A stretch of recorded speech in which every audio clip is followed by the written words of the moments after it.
Primeira carta de Paulo aos Tessalonicenses, capítulo 5. Ser cristão tem seus privilégios, mas tem também suas obrigações, responsabilidades. Sempre observe que em tudo na nossa vida que nos traz privilégio, também nos traz grandes responsabilidades, grandes compromissos. Qual o privilégio de ser cristão? O privilégio de ser cristão são milhares ou milhões de privilégios. Conhecer a Deus, ter o Espírito de Deus, estar selado com o selo da promessa, ter comunhão com Deus, ter intimidade com Deus, ter o Espírito que interpreta para nós a palavra, que nos dá entendimento em toda a verdade, a garantia de que entraremos no reino do céu, que andaremos em rua de ouro, recebemos um corpo glorificado, que veremos a face de Deus de Cristo, que habitaremos com Ele por toda a eternidade. Há milhões e milhões de privilégios de sermos cristãos. E esses privilégios, eles trazem para nós também grandes responsabilidades. E essas responsabilidades são, na sua maior parte, coisas práticas, coisas que estão ligadas à nossa forma de viver, à nossa forma de lidar com o próximo ímpio, a forma de lidar com o próximo cristão. Por que eu chamo de próximo tanto o ímpio como o cristão? Porque Jesus deixou claro que o próximo, independente da fé dele, da religião dele, da crença dele, é aquele que a gente se aproxima dele, na parábola do bom samaritano. Então isso nos traz, irmãos, grandes responsabilidades, responsabilidades que exigem da nossa parte, para poder exercê-las, responsabilidades essas que exigem mudanças da nossa vida, mudanças em nós. E dentre as muitas responsabilidades que ser um cristão salvo exige de nós, requer de nós, dentre elas algumas estão aqui nesse texto, e a gente vai falar aqui brevemente essa noite.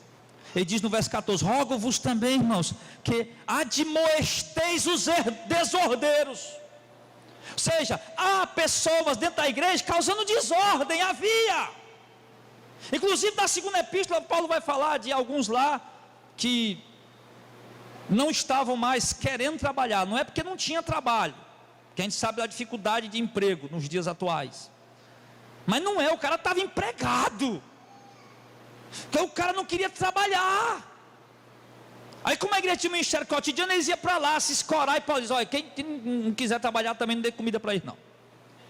Tinha gente andando desordenadamente. Aí fala isso na segunda epístola, e Paulo nos desordenados aí, vocês admoestem eles. Admoestar é chegar e mostrar o erro, mostrar a falha, mostrar que aquilo que ele está praticando, embora não é depravado, mas é uma desordem, ou mesmo que seja depravado. Ele diz: admoeste os desordeiros. Olha os conselhos. Tiver desordeiro na igreja, tem que ser feito o quê? Não, deixa o bichinho, nós somos crentes, é amor para aqui, para acolá. Amor não é se tornar negligente, irmãos, para com a conduta errada dos outros. O amor é exatamente ir lá e corrigir, repreender. E ele diz depois: rogo-vos, irmãos, que admoesteis os desordeiros, console-os de pouco ânimo. Tem gente com pouco ânimo na igreja, tem gente desanimado, tem gente cabisbaixo, desanimado, frio. Ele diz aqui: console esses irmãos, console eles. Tinha gente perdendo familiar, tinha familiares sendo assassinados, sendo mortos. Nós vamos ver quando ele fala do arrebatamento, ele vai falar: console uns aos outros com essa palavra. E ele fala do arrebatamento, da ressurreição, e diz que aquilo é uma palavra de consolo. Os irmãos não ficam ali sem consolo. Então tem pessoas que estão precisando de consolo, desanimadas, e precisam do nosso consolo. E é papel nosso, irmãos, nosso, meu, de vocês, nosso, consolar essas pessoas. Consolar.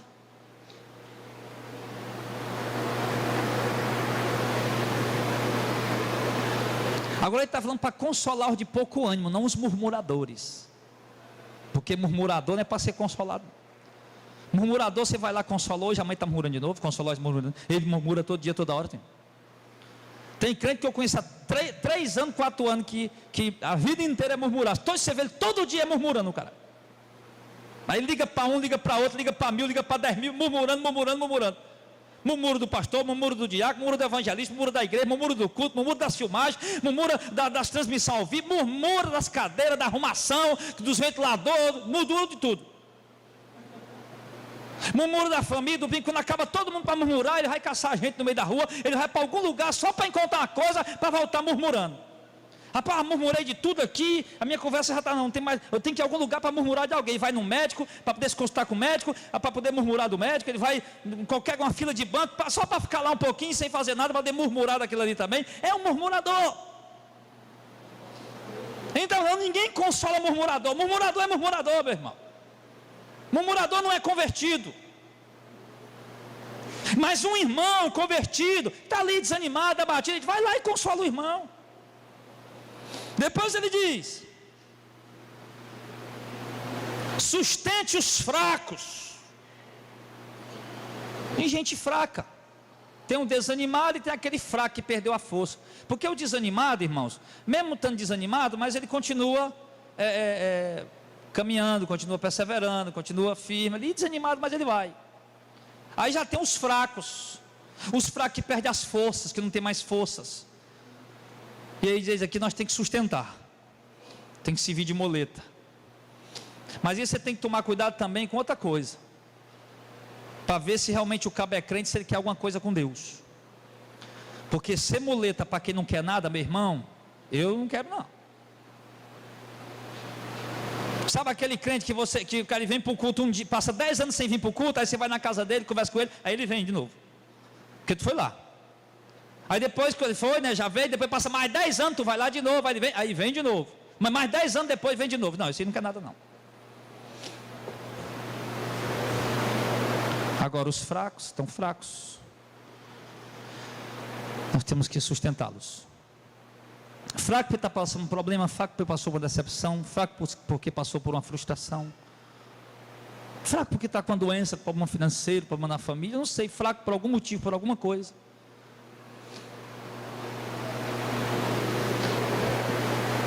Ele diz que nós temos que sustentá-los. Fraco na fé. E a gente tem que sustentá-los com a palavra. E ele diz assim: sejam pacientes para com todos. Bom, ser paciente com todo mundo. Aí, meu irmão, vou lhe dizer aqui, é um dom maravilhoso. Não é a paciência? É maravilhoso esse dom. Porque tem hora que dá vontade da gente. Dá ou não dá, irmão? Dá. Mas ele diz, tem que ser paciente com todos. Paciente com todos. Então a gente tem que ter paciência uns com os outros. E ele continua dizendo no verso número 15: vede que a ninguém dê a outro mal por mal. Ou seja, se algum irmão aí fez o mal ao outro, não vai pagar o irmão com o mal também que ele fez. Que isso não pode existir dentro da igreja. O irmão armou uma armadilha para mim, o irmão fez isso comigo, fez aquilo comigo, eu vou pagar na minha moeda. O irmão me fez o mal, vou fazer o mal a ele também. O irmão me enganou, vou enganar ele também. O irmão fez isso comigo, fez aquilo comigo, vou fazer o mesmo com ele. Não, você não paga o mal com o mal, não. Paga o mal com o bem. Jesus já dizia: tem inimigo? Ora por eles. Ele está com fome, dá de comer a ele. Está com sede, dá de beber a ele. Por quê? Porque fazendo isso vai montar a brasa viva sobre a cabeça dele.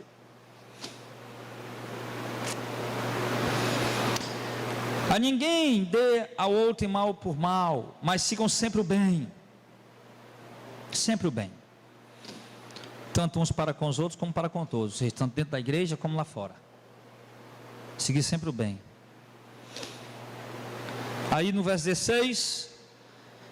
ele vai dizendo: regozijai-vos sempre. Ou seja, sejam sempre alegres. que o crente deve regozijar-se sempre? Ser sempre alegre, ter sempre dentro de si um contentamento, uma satisfação dentro do seu coração, mesmo no meio das adversidades, das batalhas. Porque o Espírito Consolador habita em nós. E por mais lutas que a gente passa, por mais adversidade que a gente passa, que muitas vezes vem a tristeza, vem o abatimento, mas o Espírito está lá nos consolando. Eu me lembrei aqui, voltando aqui só um pouquinho antes, que ele falou, ninguém dê a outro mal por mal. Ele diz, irai-vos e não pequei, não deixe o sol se pôr sobre a vossa ira. Olha o conselho lá, é sábio. Quer dizer, o crente pode se irar? Acontece a gente querer quebrar um copo d'água desse aqui na cabeça de uma criatura dessa. Ou então você pegar isso aqui que pesa quase 100 quilos e jogar em cima desse barbado que está aí na frente. Mas não, pode até acontecer de você ficar irado, mas não dá lugar a ira não, rapaz. Não dá lugar a ira e não deixa o sol se pôr sobre a sua, não deixa a ira ficar para o outro dia, se estender não, porque complica o negócio.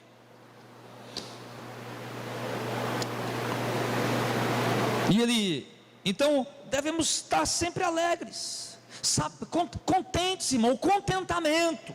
É o que Paulo diz na primeira epístola de Paulo a Timóteo. Ele diz, irmãos, nós temos que estar contentes, nós temos que comer, temos com que vestir, estejam com isso contentes, porque nada trouxemos para esse mundo, é manifesto que nada podemos levar.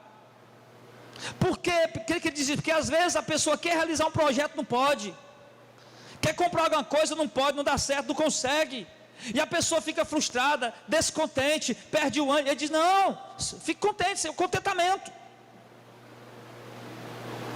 Tenha o contentamento de Deus na vida de vocês. Saiba que maior herança, maior glória Deus tem para vocês, que o mundo nem pode calcular, e que os nossos olhos sequer podem ver. Porque tem um apartamento ali de 100 milhões de reais. Nossa morada no céu, irmão, nem preço tem, tão caro que é. Porque eu vi uma roupa lá no shopping da moda, ela custava 700 reais, eu não pude comprar. As nossas vestes celestiais, irmão, nenhum lavandeiro desse mundo tem capacidade de lavar. Porque eu queria ir fazer um churrasco, um banquete, e eu não estou com dinheiro, não tive condição, só aquela vontade. A Bíblia diz que nas bordas do cordeiro, meu irmão, nós vamos comer as melhores comidas. Uma herança gloriosa para nós. É porque eu queria ir lá não sei aonde ver o fulano de tal, que eu gosto dele, o artista, o cantor, sei lá quem mais. A Bíblia diz lá, nós vamos ver Jesus. É brincadeira ou não? Então, irmãos, nós temos que estar alegres, nós temos motivo para estar alegre. O diácono Gilmar é uma estatística que ele pesquisou agora há pouco. Em alguma região na África, pessoas morrem de fome, pessoas por se alimentarem mal, a AIDS opera naquele lugar, e muitas outras doenças operam naquele lugar, e as pessoas vão morrendo ali pela fraqueza, pela inanição alimentícia. E mostrou que em outros países como Dinamarca, Suíça, Escócia e outros países, onde a renda per capita é altíssimo, onde um país que não há pobreza, que há muita riqueza, a cada 40 minutos uma pessoa se suicida. O homem não está contente quando é pobre, também não se contenta quando é rico. Eu vou jogar na Mega Sena, está acumulado, é 10 milhões, é 5 milhões, é 18 milhões, é 20 milhões, é 30 milhões, se você ganhar, meu filho, amém.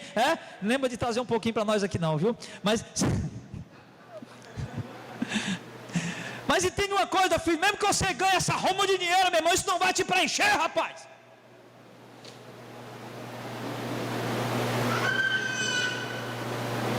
Isso não vai te dar contentamento. Não. Você que tem um carro, amém, glória a Deus, você que tem um carro. Quando eu morava no interior, que eu estava empreendedor lá, eu comprei um carrão zero. Fui lá, comprei o carro, esperei o carro chegar. Aí quando o carro chegou, um Paulozão preto, 1.6, todo completo.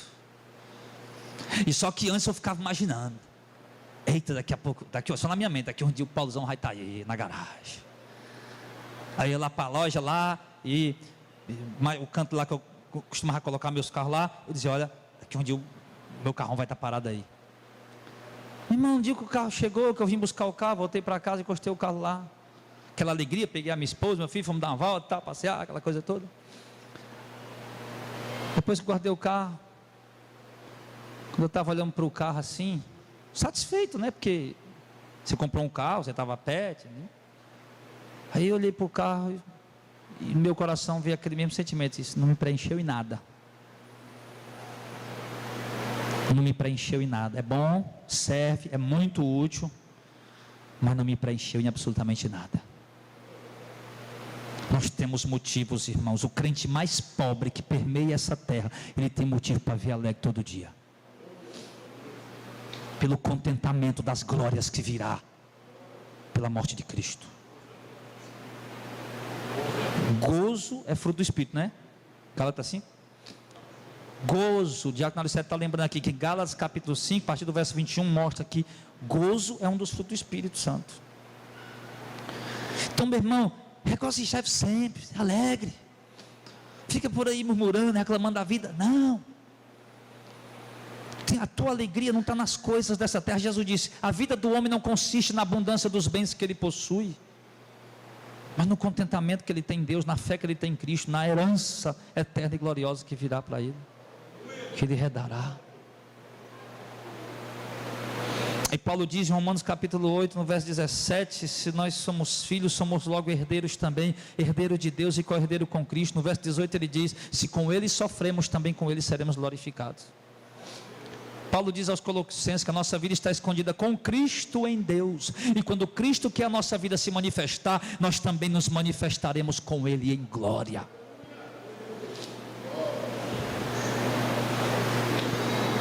Então regozijai-vos sempre. Verso 17, outro conselho: orai sem cessar. Pastor, eu vou pedir demissão do meu trabalho, baixar a cadeira, porque agora eu tenho que orar sem cessar. Não. Aí deixei de você vai morrer de fome, tudo, a mulher, quando chegar lá, o cadê o irmão? Chega lá, está todo mundo lá, morto lá em cima da cama, lá em algum lugar caído. Não é isso que ele está falando. Orai sem cessar. Ele está falando, irmão, do espírito de oração, de nós andarmos no espírito de oração. Claro que você vai tirar seus momentos para orar, para buscar Deus, obviamente, lógico. Mas orar, como é que eu vou orar sem cessar trabalhando? Se o pensamento de orar, como a igreja do véu, acaba tem que dobrar o joelho.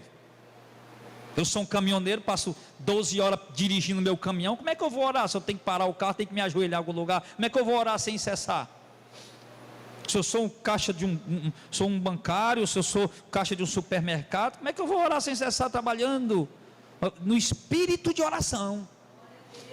O teu espírito ligado com Deus. Você está lá, meu irmão, você sabe o que é isso, pelo amor de Deus. O crente sabe o que é isso, espírito de oração. Como é que eu vou conseguir explicar isso? Você está aí conversando com a Auricélia, o seu espírito está lá orando. É incrível isso. Você está lá ouvindo gente sentada, aconselhando pessoa falando para ti dos problemas, e você falando com ela, e ao mesmo tempo do seu coração, no espírito aqui, você falando com Deus. É uma coisa que eu não sei explicar. Eu também não sei explicar nem desenhar, eu sei que é assim.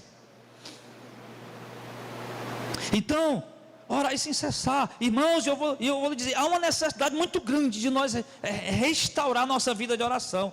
Conselhos de Paulo à igreja de Tessalônica. E por que orar sem cessar? Porque a oração nos dá intimidade com Deus, comunhão com Deus. A gente fica mais ligado com Deus, fica conhecendo mais a Deus, fica mais sensível a ouvir a voz de Deus, a entender o que é que Deus está direcionando ali. E quando você está nesse sentido, irmão, você vai, como eu mesmo já tive experiências pessoais, você está na fila de um banco, está todo mundo ali, meu irmão, e você está lá, meu Deus, liga, Deus está bem ali, meu irmão, ali, na tua frente. Você sentindo ali aquela glória ali de você falando com Deus ali, sem ninguém estar percebendo. Não sei, então a gente tem que ter esse espírito de oração, a gente tem que buscar essa comunhão com Deus. O Auricélio é meu amigo, ele mora aqui perto, a gente se vê, a gente conversa, a gente toma tererê junto. O Gilmar é meu amigo, me chama para ir na casa dele, a gente come um churrasco e fica lá horas e horas comendo churrasco, conversando. A gente vai tendo, e outros irmãos, muitos irmãos, graças a Deus, e aí a gente vai tendo aquela comunhão, aquela proximidade. mas com toda essa comunhão, toda essa intimidade, essa comunhão que você tem com o irmão. Vá o irmão embora para São Paulo, passa lá 10 anos sem lhe ver. Quando você encontrar com ele, aquela alegria de ter visto o irmão, mas aquela comunhão não existe mais. Aquela comunhão íntima, profunda, aquela coisa assim próxima que você tinha quando convivia, não tem mais não. Eu tenho tios meus que a gente era próximo. Viajou, foi embora, está com 100 anos, nunca mais vi, meu irmão. Não tem. Filho, tem filho, por exemplo, tem filhos, irmãos, que vão embora. Eu conheço filhos que foram embora para o sul, moram lá 20, 30, 40 anos. 20 anos sem ver o pai, 30 anos sem ver o pai. Quando o pai morre, ele faz só uma ligação. Opa, papai morreu e tal, aquela coisa. Até aquela emoção não existe mais, aquela não tem a comunhão. Se você parir um menino, uma mulher, ou um homem, se tiver um filho aí, o homem não vai parir, né? Mas tiver um homem, um filho, se tiver um filho, o homem ou a mulher, o casal tiver um filho, pega ele bebezinho, no dia que ele nasce, e dá ele para alguém, vai ver ele daqui 40 anos para ver. O meu filho, não existe sentimento algum, não existe comunhão nenhuma, não existe intimidade nenhuma, é mesmo que está vendo qualquer pessoa.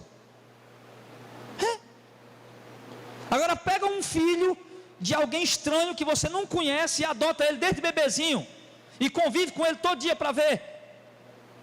Daqui 20 anos, 30 anos, 40 anos, é o meu bebezinho, meu filho.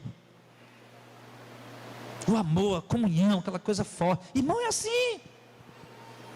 Então a oração, irmãos, ela nos dá isso, com Deus, essa proximidade, essa comunhão. A gente está falando para os pregadores ontem, esse discernimento de você entender o que é que Deus quer falar com aquela igreja, com aquele povo, com aquele momento.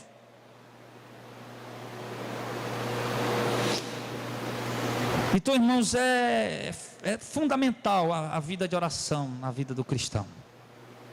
Não podemos abandonar. Se abandonamos, precisamos voltar.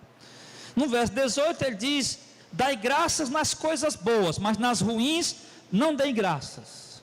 Está escrito assim aí? Tá não? Então a minha tradução está errada.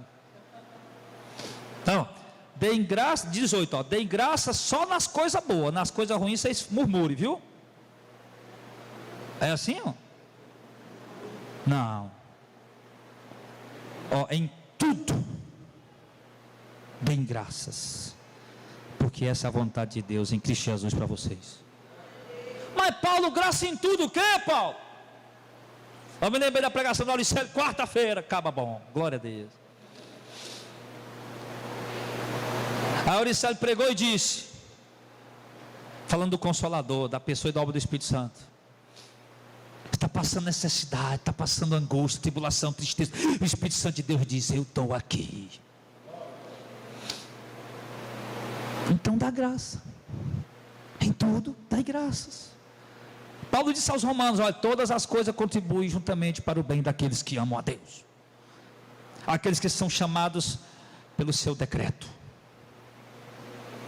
Aí, chamado pelo decreto é os eleitos, é os predestinados, queira engolir ou não, é esse povo. Decreto é decreto, meu filho, acabou. Nós já estudamos isso aqui já. Decreto não tem opção para quem foi chamado por decreto. Vai o juiz mandar uma intimação para ti lá, um juiz, comedor de feijão aí, um juiz, manda intimação para tua casa, você tem que estar no fórum aqui no dia 20, às 10 horas da manhã. Não vá não para ver. Você tem coragem de não ir? Se você não for, meu filho, você vai ter que ir de qualquer jeito. Chega o camburão da polícia, é o novo. Hoje é viatura, né? Aí chega o camburão da polícia: bora, meu filho, você tinha uma audiência com o juiz, você não foi por quê? O juiz mandou lhe buscar. Vai, você vai, não tem nem conversa. Vai por bem ou vai por mal. Se Deus baixa um decreto separando um povo, escolhendo um povo para salvar, já era. Já era. Então esse povo, irmão, tudo contribui para o nosso bem. O apóstolo Pedro disse: é necessário que por um pouco de tempo passemos por várias tribulações. O apóstolo Tiago, na sua epístola, disse que bem-aventurado o homem que suporta com perseverança as provações. Então, em tudo dai graça, porque essa é a vontade de Deus em Cristo Jesus. E Pedro, o apóstolo Paulo disse, se não me engano aos Coríntios, o irmão vai lembrar aí, 12, ele disse que, falando do arrebatamento que ele teve, meu poder se aperfeiçoou na tua fraqueza. Aí Paulo diz, pois a partir de agora eu me alegro das minhas fraquezas, nas necessidades, nas privações, porque quando eu estou fraco é que eu estou forte. Então tudo tem um propósito. Se Deus nos predestinou para sermos filhos herdeiros da herança que Ele estabeleceu para dar para nós, irmão, então tudo que acontece na nossa vida tem um propósito bom de Deus para nós, inclusive nas peias que a gente leva. Hebreus 4, né? Foi disciplinado, se é filho vai ser disciplinado, não desmaie quando for corrigido, porque Deus corrige, açoita é quem ama. Hebreus 12. Quem é o pregador que prega desse jeito, né? Perguntando o versículo a um e a outro. Você vai... Não, mas é porque assim, ó, eu não gosto muito de burocracia não. Eu gosto da coisa, sabe, mesmo do jeito que tem que ser. Nós estamos estudando a homilética aqui, né? Aí a gente tem uma apostila boa, tá? A apostila é boa, né? Eu tenho muito respeito pelo autor da apostila. Agora sim, é uma visão pentecostal, né? E tem coisa lá que a gente não concorda, porque nós não somos pentecostais. Aí em dado momento ele diz, olha, o pregador tem que subir no púlpito, tem que ir do fogo, no azeite, já tem que ir animado. Eu digo, rapaz, eu não concordo com isso aí não. E o pregador não pode... Aí numa visão, né, desses teólogos aí, a pessoa perguntando o versículo aqui a um e a outro, pregando desse jeito. Porque isso aqui, irmão, eu tenho para mim que isso aqui não é uma mera apresentação, ou é? Virou, né? Em muitas igrejas a pregação virou, o pregador virou um popstar, o momento da pregação é um show que ele dá. E para mim não é nada disso, a obra de Deus. Então, irmãos, mas enfim, voltando aqui. Então, a vontade de Deus é que a gente dê graças em tudo. Você comprou um celular, deu graças a Deus pelo celular que você comprou. O celular caiu na pia, morreu afogado. Vai ver o que? Dá graças a Deus também, irmão. Em tudo dá graças, porque esta é a vontade de Deus. Vamos lá, vamos correr, verso 19. Não extingais o Espírito. Sim, extinguir o Espírito, apagar o Espírito. É claro que o Espírito não é, isso é com uma linguagem simbólica ou metafórica, porque o Espírito não é uma luz que se aperta e que se aperta para acender, aperta para desapagar. Ou você acha que é? Você acha que é isso? Que o Espírito é uma luz que está lá brilhando, como tem algumas igrejas por aí. Qual é que é isso? Pensa assim, que ele é uma força, acho que é o testemunho de Jeová, não sei, que ele é uma força ativa, né? O Espírito Santo não é força ativa, ele é uma pessoa, ele é Deus. Então como é que ele vai se apagar, se ele não é uma lâmpada, não é? Ele está falando, irmão, do entristecer o Espírito. E Paulo vai falar isso em outros momentos. Não apagueis o Espírito, não extingais o Espírito, não entristeça o Espírito de Deus. E quando é que a gente entristece o Espírito de Deus? Só entristece quem tem, lógico, né? Quem não tem não pode entristecer, que Deus já está triste já com eles.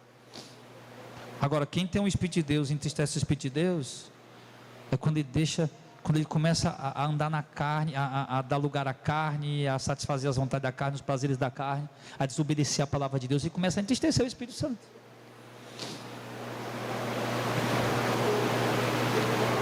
Então a gente tem que não entristeça o Espírito. Seja, andem sempre dentro da vontade de Deus, andem sempre dentro das verdades de Deus.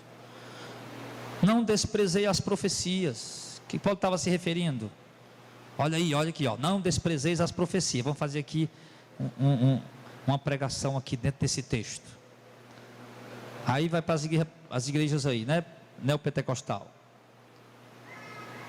O irmão está lá. Irmão, eis que eu te digo e tal e tal. E o cavalo não acredita nisso aí não. Olha, está escrito, não desprezeis as profecias.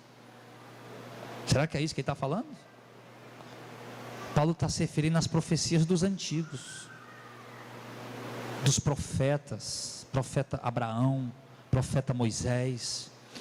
O profeta Isaías, que anunciou o Messias, da virgem conceberia, daria filho. O profeta Oséias, os outros profetas que pregaram tanto para o seu tempo, como pregaram para tempos futuros.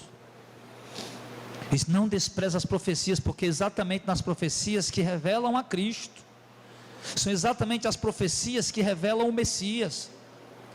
Quando os magos do Oriente vieram, acho que magos, vieram até o rei Herodes, perguntaram: nós viemos aqui para visitar o novo rei dos judeus que nasceu. Aí o rei Herodes chama os escribas ali: ei, seus escribas, vem cá, onde é que vai nascer o Messias? Os escribas, claro que os escribas sabem isso de cor e salteado, até lendo de trás para frente, né? Mas os escribas, para provar a coisa, foi lá pegar o livro, pegar o rolo e mostrar na profecia. Assim disse no profeta, está escrito, né? Ó tu, ó terra de Judá, de maneira nenhuma serás menores das menores. Ou então a outra passagem que ele diz, né? E a virgem conceberá à luz de um filho. E o texto direcionava para aqueles, disseram: olha, o texto está dizendo aqui que ele nasceu lá em Belém, Belém da Judéia. Aí os magos foram para lá, e exatamente ele estava lá em cima daquelas montanhas, naquele povoadozinho dificultoso de chegar. Imagina Maria subindo aquilo ali, meu irmão, sentado num jumento, em cima daquela serra lá, para chegar lá em cima, não ter nem lugar onde ficar, onde pousar, nem nada mais. E aí o texto dizia que ele vai. Então, não despreza as profecias, porque as profecias revelam a vontade de Deus, revelam o Messias. Verso 21: examinem tudo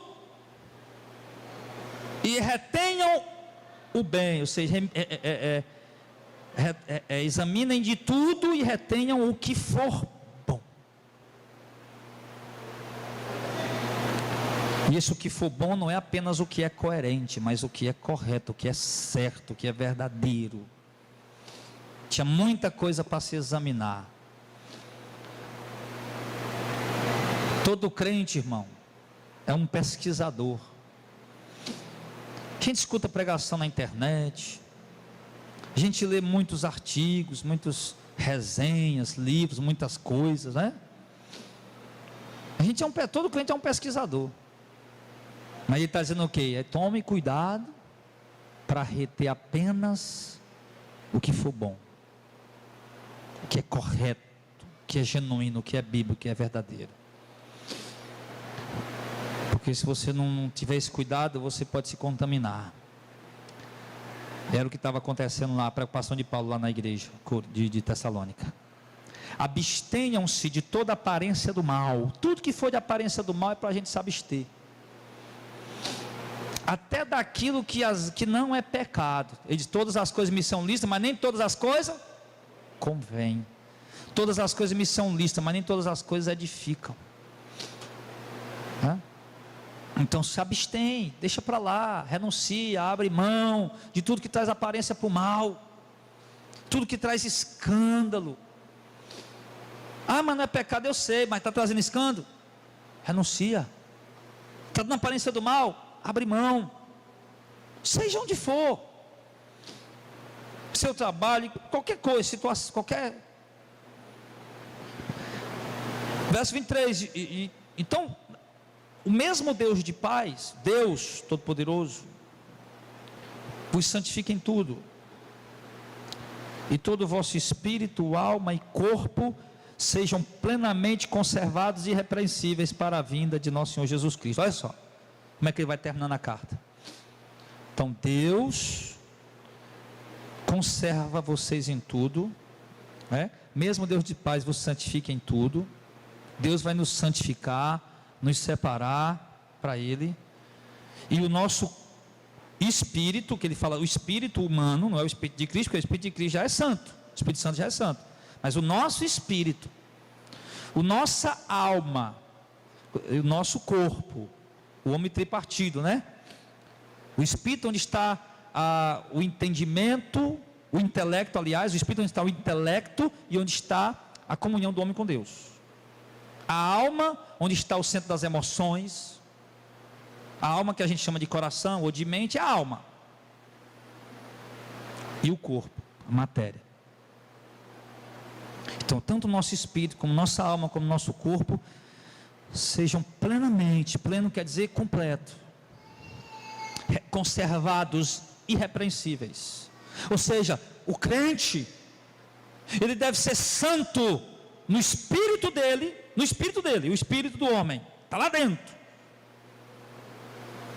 Ele deve ser santo na sua alma, que é as suas emoções, seus pensamentos, seus desejos, suas vontades. E ele deve ser santo também no seu corpo. Sim ou não? A Bíblia está dizendo. E o que é ser santo? Ser separado para Deus. Separado para Deus. Arrancado, colocado à parte para Deus. Então meu espírito humano do Jardel, o espírito que Deus colocou dentro de mim para me dar vida, que é o centro da minha vida.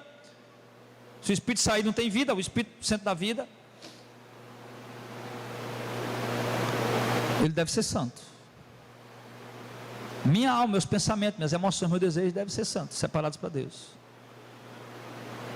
O meu corpo deve ser santo. Então não há lugar, uma brecha para imoralidade, pecado. Ele diz que nós temos que ser santos. Ele diz que então nos tornaremos irrepreensíveis. Deus nos fará irrepreensíveis. No verso 24 ele diz que fiel é o que vos chama, que é Deus, o qual também o fará. Ele diz que essa obra Deus vai fazer em nós.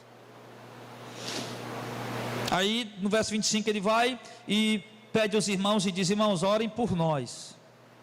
Ou seja, Paulo tanto ensinou os irmãos a orar e depois foi pedir oração dos irmãos para ele. Não é que Paulo não orasse, mas é porque Paulo entendia e cria que a oração da igreja, ela é muito importante.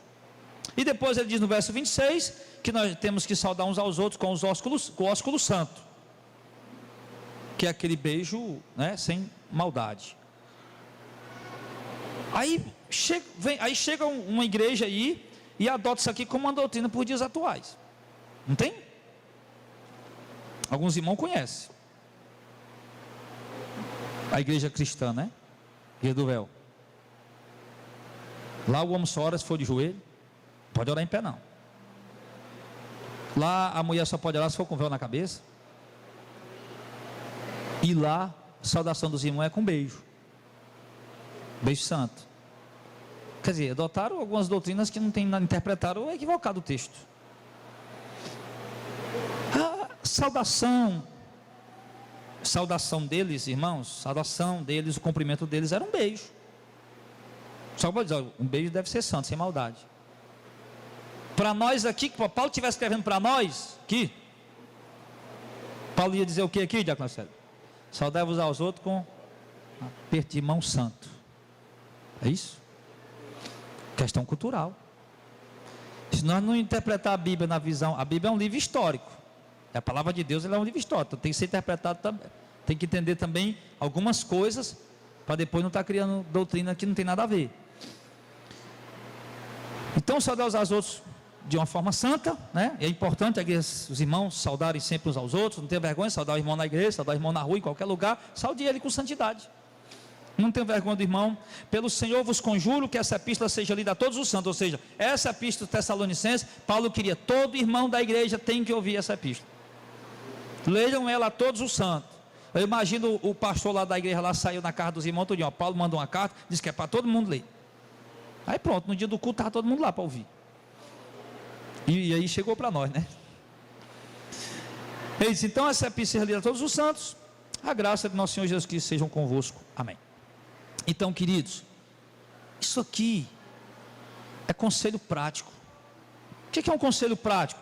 É ensinamento para ser vivido, é coisa para ser colocada em prática. Não é apenas um tipo de estudo para trazer conhecimento, porque tem estudo que agrega a nós conhecimento, mas palavras como essa aqui são palavras aplicativas, palavras devem ser vividas. Não apenas a título de entendimento, de conhecimento, mas prática, vida. Então, meu irmão, há grandes privilégios de ser um cristão, e também há grandes responsabilidades. E dentre elas, nós vimos aqui algumas hoje aqui. Então, e dessas responsabilidades que a gente viu, que acompanham nossos privilégios, que nós temos que obrigatoriamente praticá-las, essencialmente praticá-las, fundamentalmente praticá-las, a gente precisa de fato viver e colocar em prática essas orientações que a palavra de Deus nos dá. Vamos ficar de pé em nome de Jesus.